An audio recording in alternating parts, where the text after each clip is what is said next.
A ver, Milei despierta pasiones, Macri jamás despertó pasiones. Macri en ese momento identificó un tipo de voto que se quería acomodar en algún lugar de centro derecha con alguna idea libertaria, pero no despierta pasiones.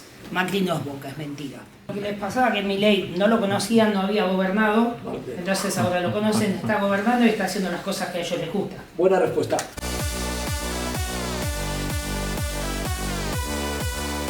Más ajustada de presentaciones, que comienzan con la de día de hoy, 16 de octubre, Alejandro Nimo, reformas del presidente Javier Milei en la Argentina. ¿Usted me hace el favor de distribuir a todos y cada uno de los presentes? Gracias. En segundo lugar, hay algunas personas nuevas que me gustaría que se presentaran. Entonces, a ver, ¿quiénes son nuevos? Veo atrás caras nuevas. ¿Se puede usted levantar, decir cómo se llama ahí? Hola, buenas tardes. Soy Carolina Brubén, no soy alumna, vengo acompañando a mi esposo Paul Victoria. Ah, muy bien, pues bien. Un aplauso a Carolina. Gracias, Carolina. Y a su derecha, dígame usted. También me voy de acompañante. Usted viene de acompañante, bueno, pero ¿cómo se llama? ¿Tendrá un nombre? Sí, señor. Víctor Fuertes. Venga, Víctor, pues bienvenido. El resto veo que son alumnos que ya conozco. Sí. Encantada, Florencia Lupi, soy invitada de Alejandro Nimo y soy hija de la doctora Elsa Dalmazo, que era directora de la carrera de Relaciones Internacionales de la UAI de Rosario, Argentina. Uy, qué bien, pues venga, sí. Un aplauso. Tenemos aquí a Argentina, que le damos. Y Gustavo. Gustavo Ceni, ¿qué tal? Buenas tardes. Resido aquí hace 7 años y vine a acompañar a Alejandro, empresario del sector argentino. Ah, pues muy bien, pues bueno, hay apoyo de las argentinas argentinas. Bueno, ya ve usted, que no la conoce. Buenas tardes. Habla, esposa, vos. Sí, vos, como dicen, vos. Sí. Es un reducto argentino, profesor, sí. Esto. Mi nombre es Anya, soy la esposa de Alejandro Nimo, vengo a acompañarlo hoy. ¿Tiene usted un acento argentino? Sí, no, soy ucraniana, pero aprendí español en la Argentina y con él es imposible tener otro acento. Tienen unos giros los argentinos, ahora que yo tengo bastante contacto y escucho y tal, pues adorables, ¿no? En vez de decir su vida, dicen su va, o sea, reducen las palabras y tal, pero bueno, se nos entendemos perfectamente. ¿Y usted, sí? Mi nombre es Mario Caira, soy periodista argentino, amigo de Alejandro, y venimos a dejar plasmado en imágenes este gran momento. Me alegro. Y no será uno de los 44 medios de Argentina y del mundo que hago esperar porque me han pedido una entrevista y yo no concedo ninguna. No, yo vengo por Alejandro, pero es un honor estar con usted. Pues fenomenal. Bienvenido también. Gracias. Bueno, pues entonces, Alejandro, tiene usted que repartir a cada uno esto el próximo miércoles 23. Rubén Folguera y Manuel Alejandro Núñez de licencia hablarán sobre la teoría de la eficiencia dinámica. Y ahora le vamos a dar, bueno, no sé si el otro día les expliqué este libro de George Guido Hülsmann, ¿lo comentamos o no lo comentamos? No, se acaba de publicar. Guido Hülsmann es catedrático de Economía en la Universidad de Ayers, es colega mío y austríaco del Mises Institute, y ha escrito un libro que es la teoría económica de la abundancia, la generosidad y el Estado. Es interesante lo que llama él los bienes gratuitos. Llevo leído 3/4 partes y tiene sus luces y sus sombras, pero la verdad es que es un libro muy original. Lo puede usted, se lo dejo para que haga una foto y lo circularice y luego me lo devuelva. Y dicho esto, y sin más preámbulos, le vamos a dar la palabra a Alejandro Nimo, que es compañero nuestro del máster y que estamos deseando escucharle. Alejandro, ya sabe usted que le vamos a dar 30 minutos, ¿no? Perfecto, pues adelante. Bueno, gracias, permiso. Bueno, voy a hacer la presentación de llamadas reformas del presidente doctor Javier Gerardo Milei en Argentina. El material en el que me enfoqué para armar la presentación es, entre otros, una ponencia del profesor Philip Baus el 9 de septiembre del 2024 en el inicio del curso académico 24-25 del Instituto Histórico Banses y Valdés, que se tituló El Plan de Estabilización de Javier Milei. Después me he centrado en socialismo, cálculo económico, inclusión empresarial, nuevos estudios de economía política y dinero, crédito bancario y ciclos económicos del distinguido profesor Huerta de Soto, la Biblia libertaria, la acción humana de Mises. defendiendo la deflación de Philip Bauhaus y algún artículo de la revista Avance para la Libertad titulada El fracaso del Estado social. No quiere decir que vaya a citar por falta de tiempo, que sí lo tenía planeado, de todos estos libros frases directamente, pero sí los comentarios que haga posiblemente estén enfocados en las lecturas de ese material. Bueno, para empezar hago una breve reseña para poder entender el contexto de cómo Javier Milei llegó a ganar la presidencia de Argentina. Una breve reseña de la historia de Argentina desde 1983 a 2023, pero voy a ser muy breve con cada persona. Iniciando en el 83 con Raúl Alfonsín, quien para Argentina se le dijo el padre de la democracia porque fue el primer presidente de la vuelta a la democracia después de los gobiernos militares que derrocaron los gobiernos anteriores del peronismo.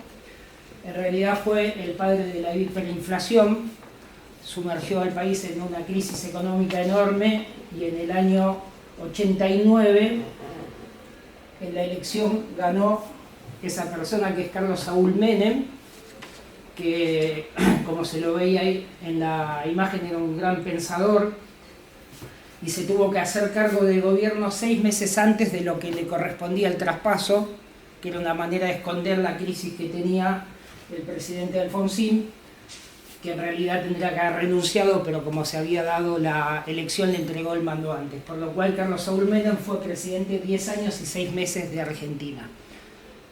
Acá puse esta foto para hacer una aclaración. Este es Javier Milei con Zulema Menem, la hija de Carlos Menem, con el busto del padre, porque lamentablemente Carlos Menem ya falleció, que hay una ley que dice que los expresidentes fallecidos tienen que tener en el salón de los bustos de la Casa de Gobierno, que es por donde camina cuando entra el presidente de la Nación para gobernar, su busto.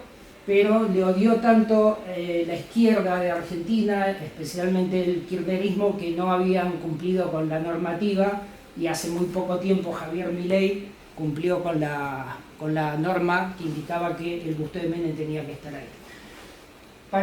En Menem sí hay que detenerlos un poquito porque fue desde el inicio de la vuelta a la democracia un presidente con muchas medidas liberales. De hecho fue criticado durante mucho tiempo como neoliberal y fue demonizado con esa figura para el resto de su carrera. Entre las obras de Menem, que recibió un país en llamas, estuvo la estabilidad económica y la convertibilidad, el famoso un peso, un dólar, cuando Alfonsín existía el austral. Menem volvió a traer el peso a Argentina, antes existía un peso que se llamaba peso fuerte, instauró el peso, cortó la emisión monetaria, puso un dólar, un peso que duró casi 10 años, eliminó las retenciones que mucha gente cree que fueron producto de la crisis del 2001 y de Duhalde, pero en realidad las retenciones a la industria y a la exportación en Argentina venían desde el 1967 de un gobierno de facto de Onganía. En el 91 las eliminó, privatizó todas las empresas del Estado y creó algo muy interesante que era la opción de que las personas pudieran elegir su jubilación o bien quedarse en el régimen de reparto o lo que le convenía a toda la gente más joven, que era pasarse a un sistema privado que eran las administradoras de fondos de jubilaciones y pensiones que, siendo muy breve, era un sistema de capitalización para lograr una jubilación de mejor calidad. Después de Menem vino De la Rúa, que tuvo el mote del peor presidente de la historia argentina. Lamentablemente después vino uno peor y le quitó el mote. Y lo que quiero resaltar de la Rúa fue el que instauró el corralito financiero. Siendo muy breve, el corralito financiero se trataba de que los argentinos tenían cuentas en pesos y en dólares y la mayoría de los argentinos ahorran en dólares. Y en las cuentas en dólares la gran mayoría de los argentinos habían confiado en el sistema bancario y habían depositado dólares, billetes. Bueno, como se dieron cuenta que venía con la crisis económica en la que entraron, una corrida general bancaria, instauraron un corralito que básicamente lo que era que te dejaba retirar, no recuerdo bien ahora, pero algo de 200 dólares, y el resto tenías que moverlo por saldos bancarios por medio de cheque o transferencias. Acá lo que yo quería resaltar, haciendo alusión a lo que aprendemos en el libro Dinero, Crédito Bancario y Ciclos Económicos del profesor Huerta de Soto, que si no hubiera habido reserva fraccionaria en Argentina en ese momento. ¿Por qué? Porque lo que pasó inmediatamente es que empezó a haber una fila enorme de camiones de caudales, que son los que llevan los billetes en el aeropuerto internacional para llevarse los dólares de Argentina. Esto fue muy popular, lo cual no constituyó un delito porque lo que se llevaban era lo que el propio Estado les permitía apropiarse de los depósitos a los banqueros. Se llevaron los dólares de Argentina y se quedaron con los ahorros de los argentinos. Lo que pasó después, que se cayó el gobierno de la Rúa, vino el gobierno de Eduardo Duhalde, que acá en la foto pareciera que está pidiendo perdón. En realidad tiene que pedir perdón por lo que está haciendo acá, que ahora lo digo. Y Duhalde se hizo famoso por una frase que era: el que depositó pesos recibirá pesos, el que depositó dólares recibirá dólares. Pero inmediatamente después, por medio de un decreto, legalizó el apropiamiento de los dólares del sistema bancario.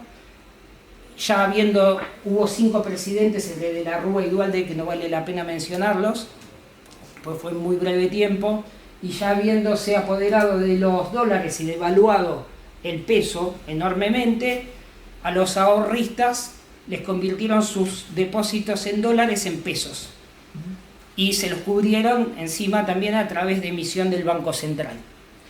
Eduardo Duhalde, para terminar con esa etapa, en mi casa un gran profesor de este instituto le dijo, jactándose, le dijo: yo fui el único presidente que tuvo 2 años de superávit sin haber achicado la estructura del Estado, lo cual es una mentira a medias. ¿Por qué?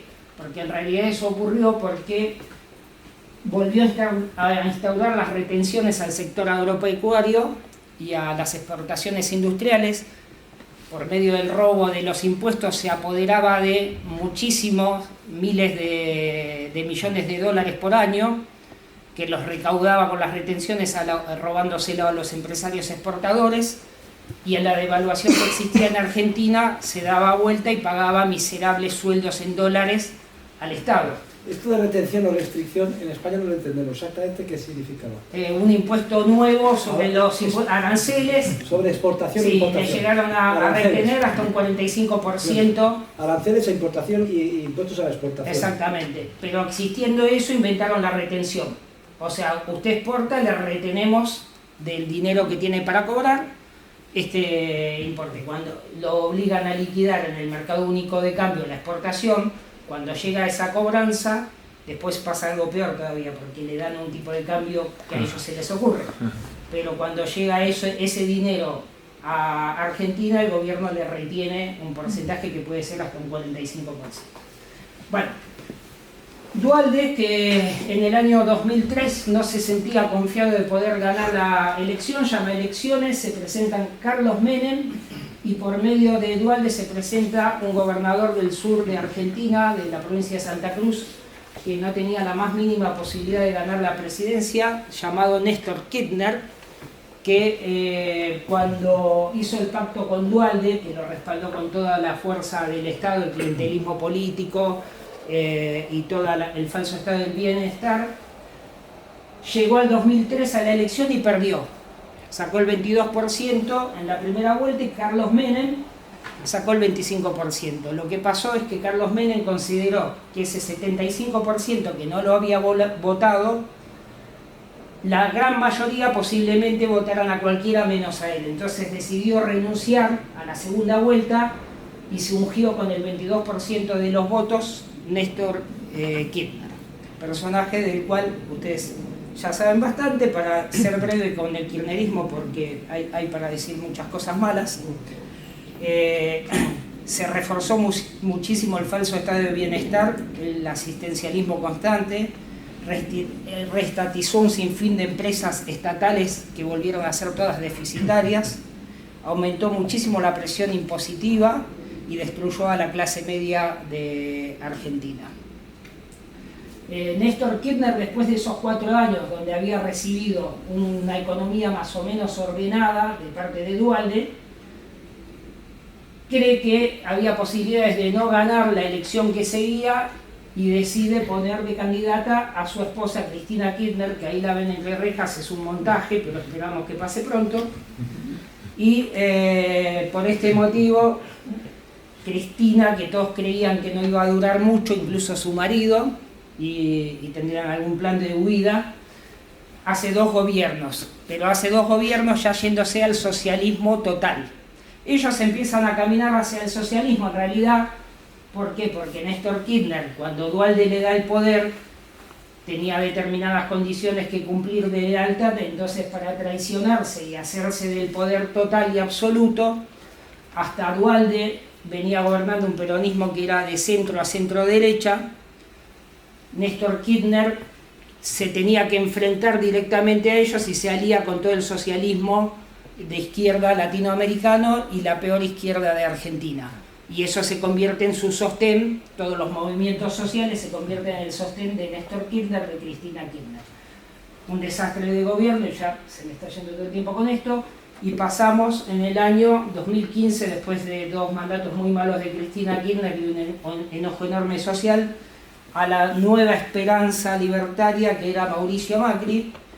Parafraseando a algún profesor que quiero mucho que está en este recinto, voy a decir que era un libertario maricón, rodeado de oportunistas y empresarios prebendarios, lo cual en realidad se entiende bien porque él era hijo de uno de los empresarios más ricos de Argentina, que era un empresario prebendario que se hizo millonario con la obra pública y las privatizaciones en los años 90 en el gobierno de Carlos Menem. Bueno, Macri varias veces estuvo a punto de tener que renunciar y no terminar el mandato, pero Cristina Kirchner, que era una buena tiempista política, consideró que le iban a ganar sí o sí, prefirieron hacer el traspaso de mando, por lo cual lo ayudan a llegar al final del mandato.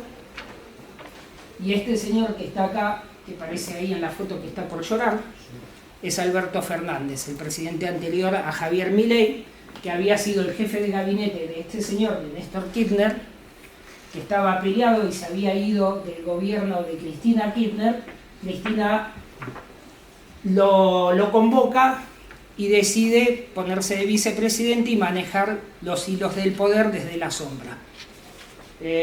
Siendo muy breve, porque todos conocen la historia un poco de Alberto Fernández, es un símbolo del mal que hace el desorden político en una sociedad, y haberle dado la presidencia a ese hombre, fraseando de nuevo a nuestros profesores, como haberle dado a cuidar la virginidad de la hija al divinidoso.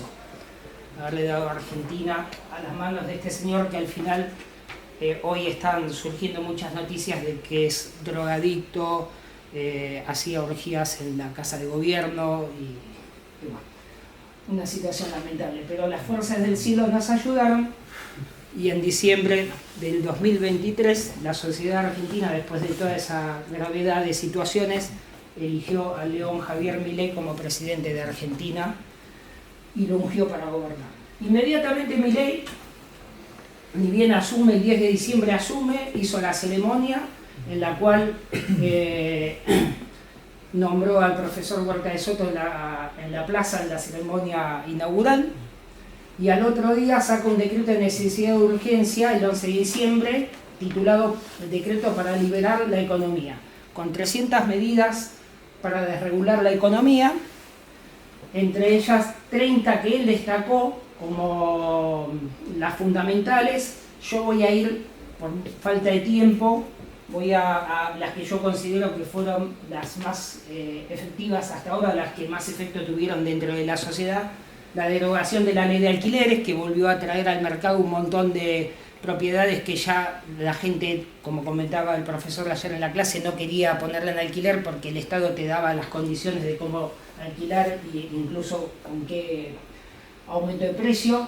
la derogación de la ley de abastecimientos, la derogación de la ley de góndolas, que era una ley, que era una barbaridad, le decía a los supermercados cómo tenían que poner la mercadería en las góndolas, quién podía estar en una esquina de góndola y de qué manera tenían que poner los carteles de los precios y las ofertas. Pero exactamente góndola, ¿qué significa? El estante donde el supermercado tiene, exactamente. No es Venecia. La derogación del compre nacional, que permitió Perdone, que... ¿y la ley de abastecimiento qué decía? La ley de abastecimientos era una ley que le imponía a la industria de qué manera tenía que producir y cómo tenía que abastecer las mercaderías que producía, incluso se metía con lo que se importaba y lo que se exportaba. Después, la ley de compra nacional, que generaba un daño muy grande porque el Estado Nacional terminaba en un precio pagando un precio de monopolio impuesto por el Estado, al final, que eran las empresas que estaban adentro y lo obligaban a comprar a esos industriales que en gran parte eran prebendistas y amigos del poder estatal. Después, otra muy importante para mí, la transformación de todas las empresas del Estado en sociedades anónimas para su posterior privatización, la modernización del régimen laboral, que ahora se acomodó con la ley de base, que la vamos a ver en la presentación, pero ni bien se promulgó el decreto, la justicia se la frenó. La derogación de la ley de tierras para promover inversiones, que eso quiere decir que en el kirchnerismo los inversores extranjeros no podían venir a comprar grandes extensiones de tierra. Desde la derogación pueden comprar, por eso tenemos inversiones en litio, en hidrocarburos internacionales en este momento que están entrando muchísimas. Esto de la ley de manejo del fuego, ¿qué es? Para los españoles que no saben. La ley del manejo del fuego era una ley que afectaba a las provincias sobre cómo prevenían los incendios forestales. La implementación de la política de cielos abiertos, otra vez una norma del kirchnerismo con intervencionismo que también generaba precios de monopolio a favor de la empresa que había estatizado Cristina Kirchner, Aerolíneas Argentina, que hoy está en el debate de todos porque los argentinos se quejan de los privilegios del personal y de cuánto pierde, pero celebraron todos cuando dijeron Argentina vuelve a tener alas y nos trajeron una empresa llena de déficit a que lo pague la sociedad. Hoy pueden volar todas las aerolíneas en los vuelos de cabotaje. Cabotaje son interprovinciales. Entonces todas las aerolíneas hoy pueden competir, pueden volar.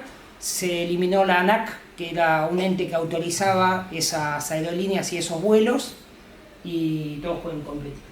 Después el kirchnerismo, Cristina Kirchner hizo una modificación del Código Civil y Comercial malísima, y Milei derogó con ese decreto dos intervenciones del kirchnerismo en el Código Civil, que uno se metía en todos los contratos privados, que decía exactamente todas las condiciones que tenían que tener los privados para poder hacer un contrato entre ellos, y dos, que era lo más grave, que anulaba toda cláusula de cobro que fuera de acuerdo de pagos por el contrato en moneda extranjera. Por lo cual nadie quería hacer un contrato con un extranjero, jamás quería hacer un contrato en Argentina, porque le iban a terminar pagando en pesos, y vaya a saber Dios con qué peso. Bueno, después nos pasamos al tema del achicamiento del Estado. Con el gobierno socialista, peronismo de izquierda... Una pregunta, sí. Eso fue un decreto de necesidad y urgencia, eso aquí no Sí. traíamos un decreto ley que luego... Y salió adelante, no ha sido derogado, salvo la parte esa de la moral, ¿no? Exactamente. A ver, tuvo un traspié en el Senado, que el Senado votó en contra de ese decreto, pero nunca se trató ahora en diputados. Bueno, sigue en vigor. Sigue en vigor, pero de todas maneras se corrigió, no sería grave ahora si dejara de existir, porque sale, que lo vamos a ver, que sale la ley de bases, y la ley de bases corrige muchísimas de esas cosas. Pero es que a mí me parece admirable que se pudiera hacer un decreto ley o decreto de necesidad y urgencia en Argentina. ¿Por qué no hizo algo semejante, por ejemplo, Mauricio Macri? Por tibio. No, pues no se atrevió. Vale. No, ha sacado decretos. Lo que pasa es que Mauricio Macri actuaba para intereses económicos de grupos económicos que lo rodeaban, y en realidad llegó a gobernar para eso. Milei llegó para cambiar la historia de Argentina. Digamos, el objetivo... Vamos a ver el achicamiento de la estructura. Bueno, el achicamiento de la estructura, pasamos de 22 a 9, achicamiento de estructura, y fuera ministerios, como decía en la campaña Milei. de 22 ministerios a 9 ministerios, más uno que está implícito dentro de la jefatura de gabinete, que era el Ministerio de Interior, que ahora es una vicejefatura de gabinete. Nos quedó jefatura de gabinete, relaciones exteriores, defensa, economía, seguridad, salud, justicia, capital humano, que enfoca todo lo que sería educación y salud, es un ministerio muy grande, y el último que se creó hace meses, desregulación y transformación del Estado. Es el de Sturzenegger, ¿no? Ese es el de Sturzenegger. Dentro del achicamiento del Estado se cerraron muchos organismos, yo destaco estos como principales y por falta de tiempo me voy a ir directamente al último, que era el INCA, que es la reducción significativa del presupuesto del Instituto Nacional de Cine y Actividades Audiovisuales, que tenía 900 empleados, Milei lo dejó con 90 empleados, puso determinadas condiciones para poder acceder a un subsidio porque tenía 900 empleados y financiaba películas que nunca se proyectaron en ningún cine y no han tenido una persona sentada en la audiencia ni los actores. Eso empezó, ese lo achicó, los demás lo cerró y ahora próximamente está para cerrar la Casa de la Moneda, obviamente porque no hay emisión. La Casa de la Moneda es donde se imprimen los billetes, y el Instituto Nacional de Juventudes, que es uno de esos curros que dice Milei, donde se esconden todavía los negocios del peronismo y dicen que existen un montón de sedes para sacar a los chicos de las drogas y demás y hacen adoctrinamiento. Pero curro en español significa trabajo. ¿En Argentina qué significa? No, a ver, ustedes dicen currárselo por trabajarlo. Sí. Nosotros es como robarlo. Ah, un curro es un curro. hurto. Sí. Vale. Es que, te lo digo porque Ese es el sentido. hay muchos españoles que no entienden ese detalle. Perfecto, bueno. El cuarto punto es la ley de bases y puntos de partida para la libertad de los argentinos. Una ley que se promulgó con 232 artículos, con 4 grandes claves para la gobernabilidad. Uno que les va a sonar mal porque cuando se usa mal es dañino, pero en el caso de Milei es positivo. La facultad es delegada, quiere decir que facultades que tiene el Congreso de la Nación para que los legisladores determinen cosas, se las delegan al presidente, pero en este caso Milei lo va a usar para garantizar, más que nada en eso lo más importante es poder cambiar partidas presupuestarias de un ministerio al otro, que Milei lo necesita. Ahora vamos a ver también el presupuesto muy innovador que presentó en el Congreso, entonces pudiendo cambiar esas partidas se garantiza el déficit cero, la desregulación y todo eso.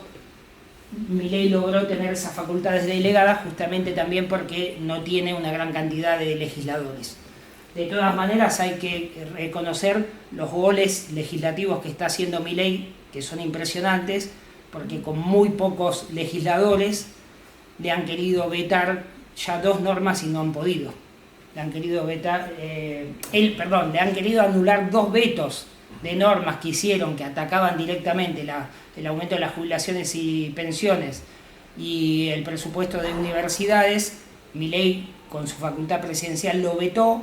El Congreso ese veto lo puede analizar y darlo de baja, y Milei logró poner de acuerdo la cantidad mayoritaria de legisladores para que los vetos continúen.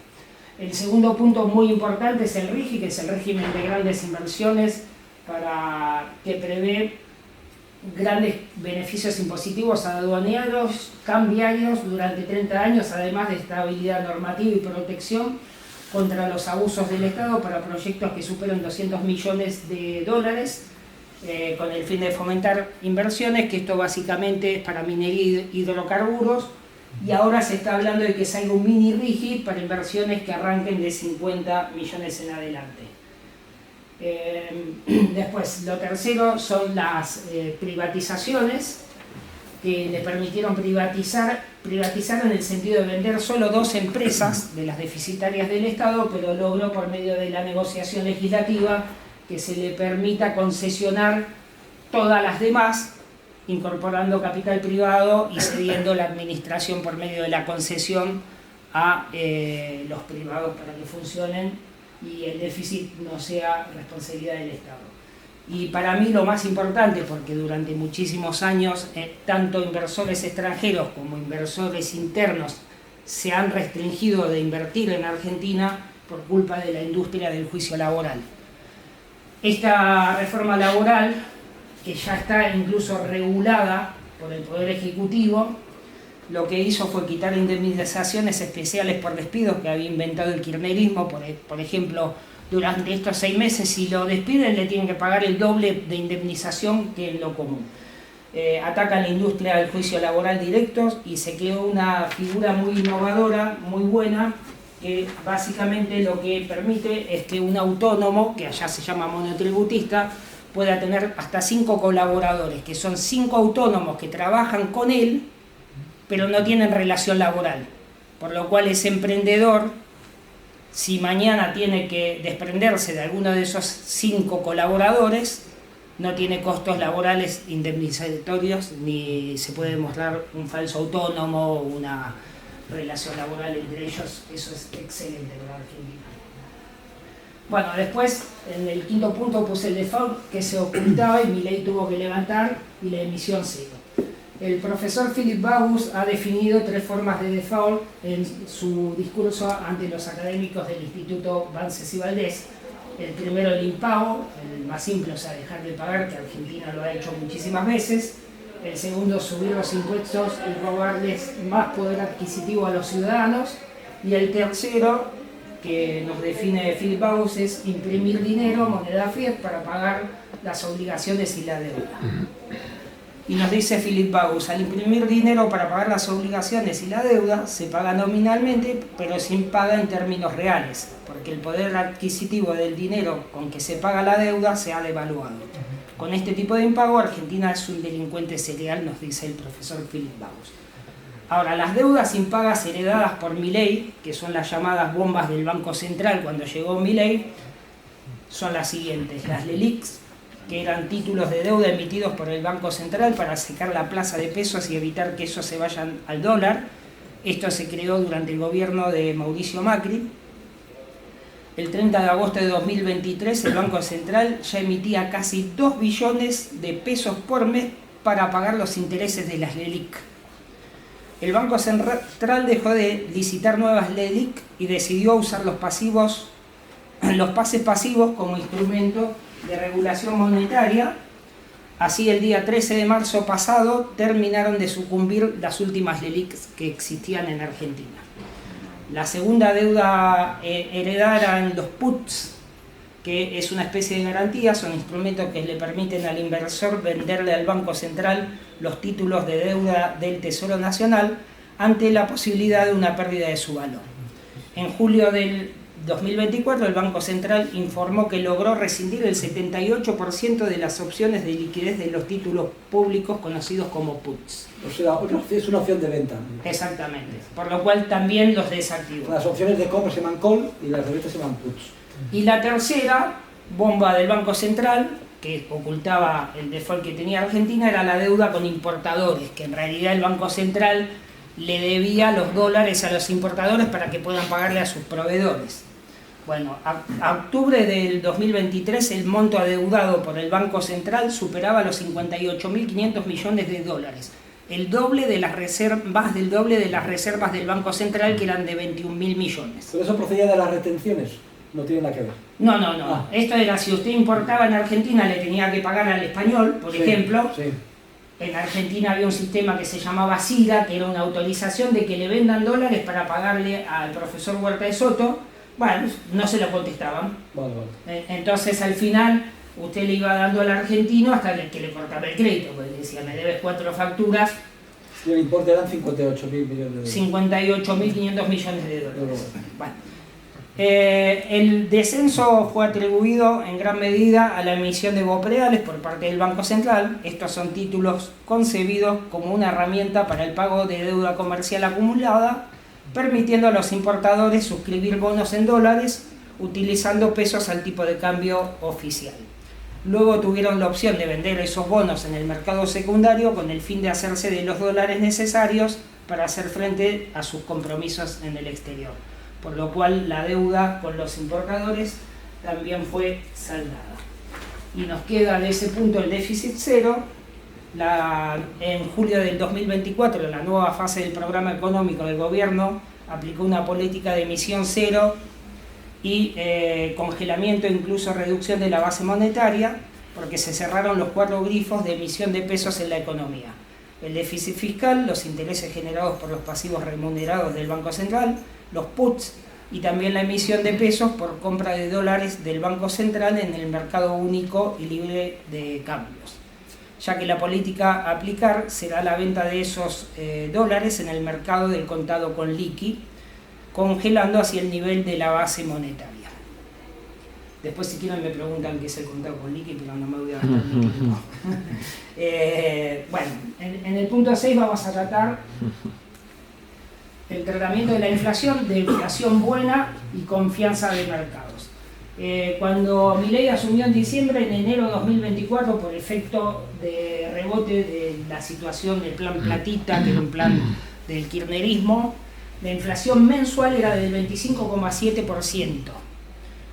En septiembre último, la inflación de Milei dio en 3,47%.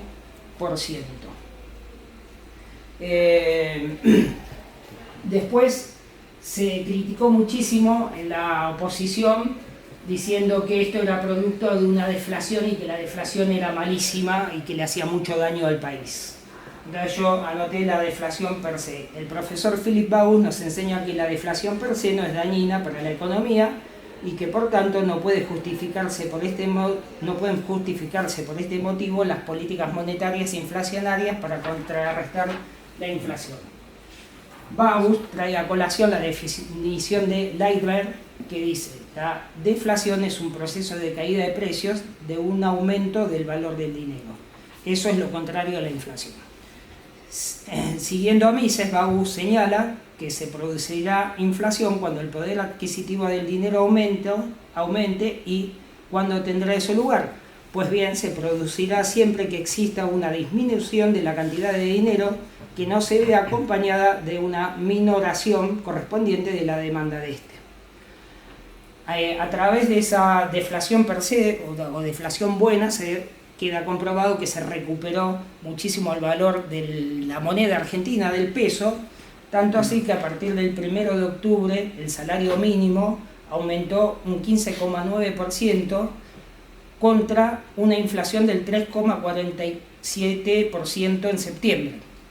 Durante el 2024, desde el 1 de enero al 31 de julio, los precios subieron un 87% y el poder adquisitivo del salario, datos del INDEC, del Instituto Nacional de Estadísticas, el poder adquisitivo del salario creció un 98,1%, dejando una recuperación en términos reales de los salarios de un 11% contra los aumentos. Es la mejor muestra de que la deflación que criticaban había resultado muy buena. Y nos queda el riesgo país. 5 minutos, ¿puede usted terminar? Bueno. Un poquito más. Un poquito más. Bueno, voy a achicar. Nos queda el riesgo país, que en diciembre de 2023 era de 1.935 puntos y en agosto de 2024 1.106, por lo cual con Milei se acaba de caer el riesgo país en un 43%. Me voy a apurar muchísimo y voy a pasar directamente a esto. Los números y medidas de la economía real.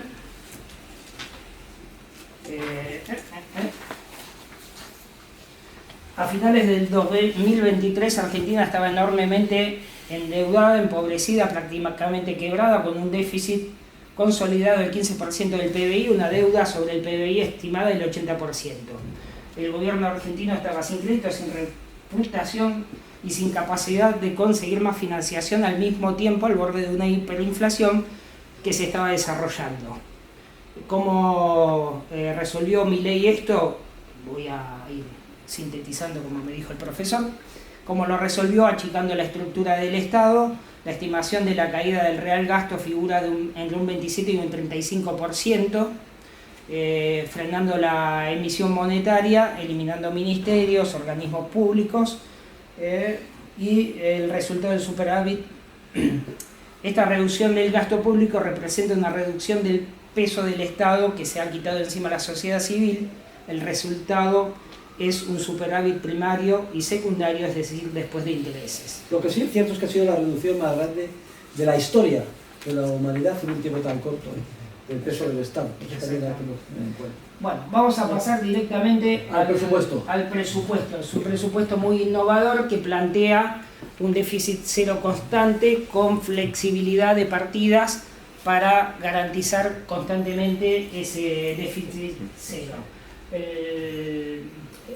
Plantea un equilibrio fiscal donde el presupuesto es un presupuesto equilibrado que tiene un resultado primario que alcanzaría el 1,3% y en 2024 sería positivo en 1,5% del PBI, según el proyecto de Milei, que él rescató que desde 2014 no se presenta en el Congreso Nacional un presupuesto equilibrado, desde 2010 no se alcanza un resultado anual superavitario y desde 2008 no se logran 2 años consecutivos de superávit financiero. En el sector público, el presupuesto plantea un resultado superavitario en 2025 de 190.655 millones de pesos. En la administración nacional, los recursos totales de la administración que va a requerir la administración no superan el 14,9% del PBI. En la economía, el PBI se proyecta con una suba del 5% para 2025 y continúa así, con un 5% para 2026 y 5,5% para 2027. Respecto de la deuda, se plantea garantizar nuevamente el equilibrio fiscal para corregir definitivamente los desajustes y sostener las condiciones de estabilidad. Con respecto a la inflación, el índice de precios al consumidor se desaceleraría a un 18,3% interanual en 2025. Este año, según el proyecto del presupuesto, es de 104,4, unos 20 puntos por debajo de lo que espera el relevamiento publicado por el mercado y el Banco Central. Recién en el año 2017 se espera que los precios llegarían a un dígito. Continúa, el presupuesto refuerza las privatizaciones y la descentralización del Estado. Con respecto al comercio exterior, plantea para el 2025 un aumento de un 9% del valor de exportaciones y un superávit comercial de 20.748 millones de dólares, que para Argentina es una cifra enorme. El gobierno además se comprometió a mantener 3 ejes fundamentales: el acompañamiento social sin intermediarios, esto quiere decir que ya el que necesita, no hay más un kirchnerista que venga a sacar el 50% de la ayuda social que le da a la gente, sino que Milei se la puso en una tarjeta y en su bolsillo y se la da a quien realmente la necesita, por lo cual terminó con el sometimiento político también. La recuperación de las capacidades en seguridad y defensa y la modernización y simplificación del Estado. Y para Bueno, un terminar, momento sobre el presupuesto. En el discurso dijo una cosa muy importante que por falta de tiempo no he comentado. Es que cuando hubiera un superávit puntual lo utilizaría para devolver deuda pública y cuando fuera un superávit consolidado para reducir impuestos. esa es la facultad que él puso, que es especial, que le permite cambiar las partidas según el beneficio de la ¿Y necesidad. ahora qué posibilidades tiene de salir ese presupuesto con el legislativo todo en contra y estando en minoría? Y por ahora nos viene demostrando que tiene la capacidad de conseguir, si logró el veto del aumento de las jubilaciones, mantenerlo, y el veto de las universidades, es un ser El ciclo todopoderoso. presupuestario será hasta fines de año, ¿no? Sí. En estos, o sea, en octubre, Para noviembre y diciembre se el año dilucidará. que sigue, exactamente. Muy Bueno, bien. y para terminar cierro con una categorización de Javier Milei como político libertario, en la obra Nuevos Estudios de Economía Política, el gran profesor Jesús Huerta de Soto nos ilustra hablándonos de 4 tipos de políticos, y por falta de tiempo me voy a ir directamente. Nos habla de los políticos profesionales, segundo, los pragmáticos, tercero, los bien formados en ideal liberal, y me voy a ir al que... Pero tibios, Sí, el tercero. tibio, Y claro. el cuarto, que No, y me voy a ir al cuarto, que es el que es Javier Milei, y que pareciera que es la base de la campaña de Javier Milei para ganar la elección, y por eso lo voy a leer completo, discúlpenme por el tiempo. Y dice: cuarto, políticos que conocen la teoría liberal y que son capaces de dirigir la marcha de los acontecimientos políticos hacia los objetivos finales. Sus principales características son: 1. Su capacidad para articular el ideario liberal de una manera optimista y atractiva para las masas de votantes. 2. Capacidad de convencer a la ciudadanía de la necesidad de las reformas. 3. Capacidad de ilusionar a la mayoría del electorado con su proyecto. Este último cuarto grupo está constituido por un puñado de políticos excepcionales, nos dice el profesor. Muy afortunadas deben considerarse aquellas naciones en las que en algún momento histórico surja algún político pura sangre dotado de todas estas características. Y como observación final, y ya para terminar, quiero decir que Argentina tuvo esa suerte de la que habla el profesor. Hoy tenemos un político tipo 4 en Argentina, y es un faro de luz para el resto de Argentina y del mundo, porque intentará servir de ejemplo para que todo el mundo termine teniendo presidentes y primeros ministros liberales. Muchas gracias y viva la libertad, carajo. Bueno.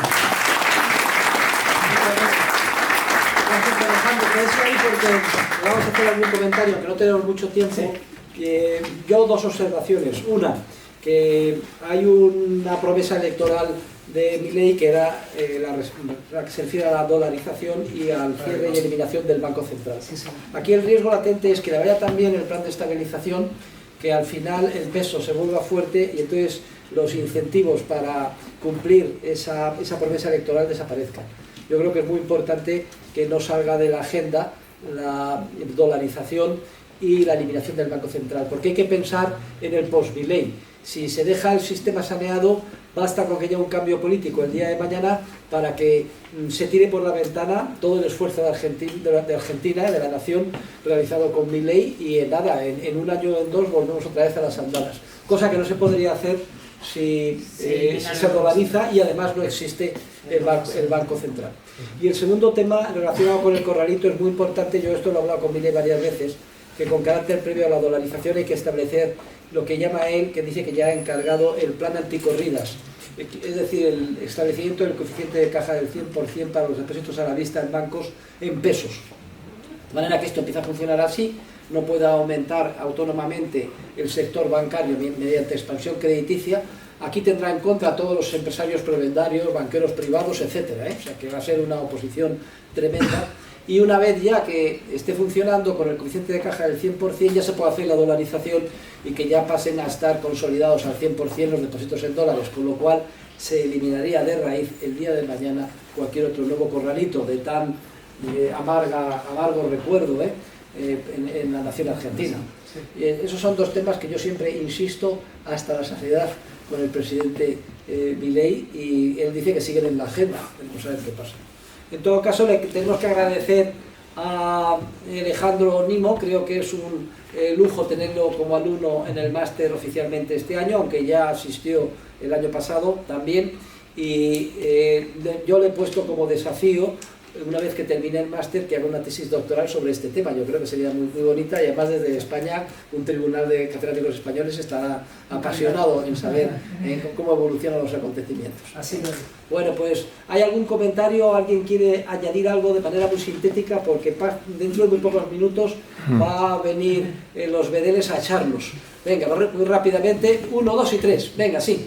Vale, dado que Macri se vio precisamente rodeado de estos oportunistas, siendo empresario, Milei, ¿cómo ha logrado librarse de esta corrupción de empresas, incluso hasta privadas? El socialismo permea naturalmente. Y digamos, ¿cómo se ha visto fuerte frente a esa tentación? Es una pregunta muy relevante, porque Macri la apoya, el partido de Macri la apoya en el Parlamento. Supongo que tendrá un coste político ese apoyo, ¿no? No, bueno, lógico. A ver, en esto te voy a contestar como político. Los intereses siempre se reagrupan, se reordenan y se reciclan. Entonces, la convicción del gobernante es la que tiene que estar decidido qué es lo que va a querer de su obra de gobierno. Son 2 condiciones muy distintas. Lo que quería Mauricio Macri, que era darse un gran honor en su vida, hacer algo más de caja posiblemente, y ser leal y servir a muchos amigos empresarios. Milei no quiere eso, Milei quiere la transformación de Argentina para transformar el mundo y para instaurar el Estado libertario mundial y de la economía austríaca. Entonces, los dos van por caminos muy distintos y Milei nos demostró la capacidad de convicción que tiene con las ideas que lleva adelante. Pero no despertará celos el macrismo. Ya despertó celos. Les voy a decir una cosa que se van a acordar de mí en octubre de 2025. Todo el electorado, a ver, Milei despierta pasiones, Macri jamás despertó pasiones. Macri en ese momento identificó un tipo de voto que se quería acomodar en algún lugar de centro derecha con alguna idea libertaria, pero no despierta pasiones. Macri no es Boca, es mentira. Entonces, ¿qué pasó con Macri? Que es lo que está sufriendo hoy Macri, que en realidad toda esa identidad electoral de centro derecha, de centro libertaria, la identifica la libertad, por lo cual Macri es una cáscara vacía. El PRO se quedó sin votos. El PRO es el que necesita desesperadamente. Hoy Milei los necesita un poco porque tienen diputados y senadores. Pero en el 2025, si Macri no se llega a acomodar y a ponerse de acuerdo, a decirle mucho sí a Milei, y Milei saca una lista y Macri saca otra, posiblemente Macri saque muy pocos votos y ese electorado, sí por identificar pasión, se lo va a quedar la libertad. Pero no sucedió que el 30% de votantes de Milei en la primera vuelta básicamente eran votantes jóvenes de 30 años para abajo, y que luego ya en la segunda vuelta, ya regañadientes, digamos, los conservadores de toda la vida, macristas, mirando para otro lado, le votaron a Milei, digamos que son los votantes equivalentes en España al Partido Socialdemócrata, es decir, el Partido Popular, ¿no? Sí, pero lo que les pasaba que Milei no lo conocían, no había gobernado, entonces ahora lo conocen, está gobernando y está haciendo las cosas que a ellos les gustan. Buena respuesta. ¿Había otra pregunta por ahí? Sí. Tú mencionaste la tibieza de Macri. A mí me parece que también Piñera tuvo el mismo problema en Chile y le entregó el poder a la izquierda después. Colombia tuvo un proceso de mejoramiento económico en el periodo Uribe entre 2002 y 2010, y ahora Colombia, 20 años después, 15 años después, está peor. ¿Cuál es la estrategia de largo plazo que tiene Milei para que sus políticas continúen en el tiempo? Es una buena pregunta para hacerse a Milei, más que ánimo, ¿eh? Bueno, pero ¿usted dónde era? ¿De Chile o de Colombia? De Colombia. Bien, digamos que este es un problema a todo nivel de Latinoamérica, y no solo va a tener influencia como modelo en Argentina, sino que también en toda Latinoamérica. Dicen ustedes, nosotros decimos Hispanoamérica, porque somos españoles. Había una pregunta por allí muy rápida, 15 segundos. Sí. Bueno, ahora de tema de estrategia sobre el dólar y demás. Si se contempla un poco a largo plazo un patrón oro de nuevo. Hombre, la pregunta es muy buena, porque el dólar no es para tirar cohetes, es una moneda corrompida, manejada, manipulada, etc. Lo que pasa es que todo en la vida, en términos políticos, es incremental, y entonces desde la perspectiva de donde está Argentina sería un paso adelante. Pero yo creo que ya, le respondo, en varias ocasiones públicamente ha dicho Nimo que lo que va a establecer es la libertad de elección de moneda. Es cierto que basándose en el dólar, porque de facto ya se utiliza como medio de cambio y de ahorro masivamente por los argentinos, que son tenedores de 200.000 millones de dólares estimado, pero con libertad de elección de moneda pues podrán cerrar sus contratos, bien sean dólares, euros o eventualmente oro, que es lo que yo me encantaría que sucediera.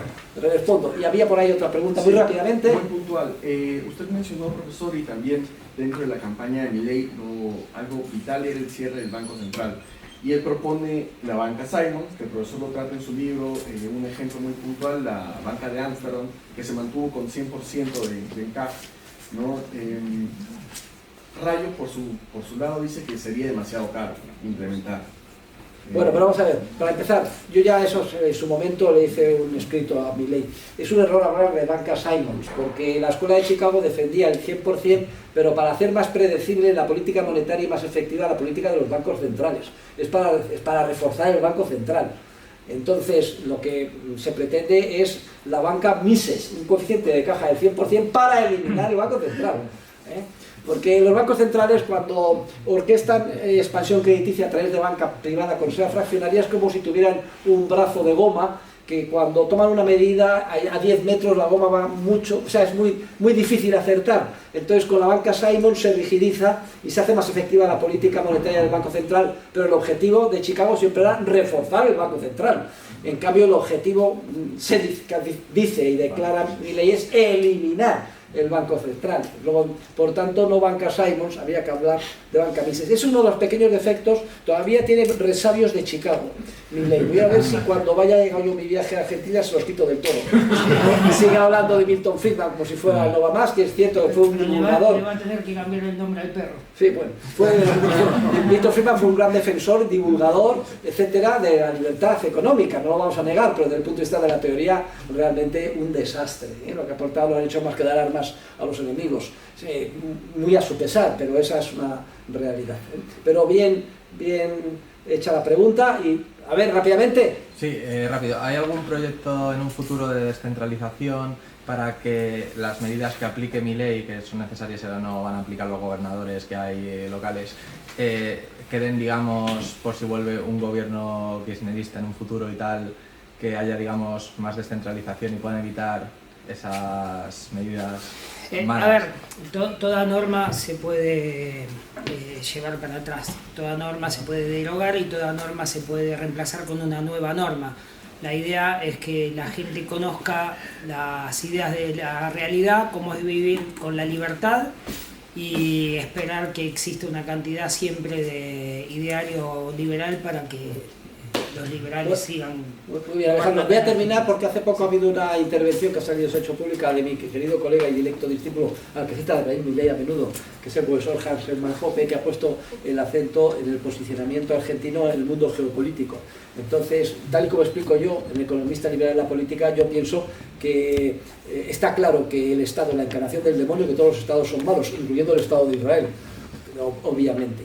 Me parece que está un poco sesgado ahí Hoppe, pone mucho en acento en lo malo que es el Estado de Ucrania, pero efectivamente son dos mafias, pero comparativamente y de grado, y a la hora de asesinar civiles y de tirar bombas a la población civil y engañar y mentir, me parece que el mafioso Putin es mucho peor que el mafioso Zelensky. Y algo parecido se podría decir en relación con Hamas, Hezbollah y el Estado de Israel. Pero en todo caso, Argentina no ha ido para atrás, antes también estaba en un bloque, pero era el bloque de Maduro, Cuba, China, etcétera, que ahora vaya al bloque occidental, aunque no sea para tirar cohetes, y es cierto, como dice Hoppe, que la mayor máquina de destruir bélica ha sido tradicionalmente los Estados Unidos de América, pero me parece que el posicionamiento de nuevo geopolítico de Argentina es un pequeñísimo paso en la buena dirección. Y recuerden el discurso en la ONU de Milei, es la primera vez que se dice que tiene que la ONU volver a su objetivo primario, que es la paz, y además se dice, no sé si explícitamente o entre líneas, eliminando el derecho de veto de las 5 potencias. Esto no lo ha dicho nadie, porque nadie se ha atrevido, nada más que Milei.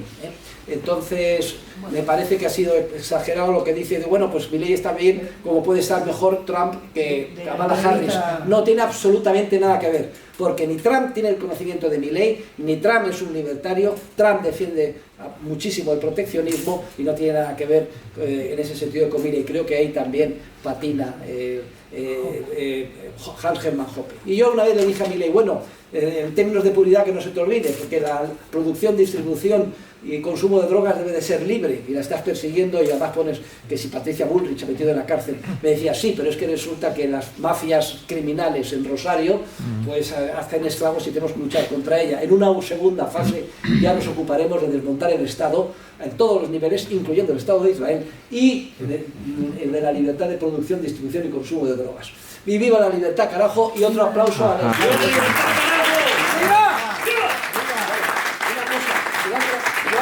ustedes esto, lo han grabado. Ah, pues háganlo viral, seguro que se hace viral, sobre todo porque la síntesis me viene bien, porque lo da muchísimo más contenido. Adiós. Creo que iba a decir que luego te hago preguntas, que cómo íbamos.